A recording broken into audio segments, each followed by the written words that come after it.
masasabi niyo na ganito kainit yung pagtanggap ng mga tao dun sa inapruban yung budget at program? Mag-uumpisa pa lang naman ang budget briefing sa Monday. So, but ano naman, inaasahan naman natin kasi na sa 2025 budget ay malaking portion doon ay para rin naman sa education.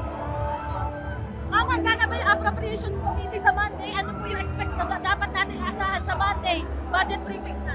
yes, so umpisahan natin with the TPCC. So, ibig sabihin yung macroeconomic assumptions na kung saan nakabase ang buong 2025 budget. So, ibig sabihin, ano yung mga growth forecast, inflation, unemployment, deficit, lahat po yan. Tatalakayin sa Monday. Ma'am, sorry, kamusta na po ang Marikina ngayon after Karina? So, patuloy pa rin ang clearing operations. So, yun na po, paglilinis ng kalsada, pagtatapon ng basura, syempre, marami sa mga households na affected, maraming property talaga ang nawala. So, medyo yung economic displacement ang medyo mabigat. So, pag matagalan ang loso, yan ang kailangan natin, kailangan talagang medyo tugunan.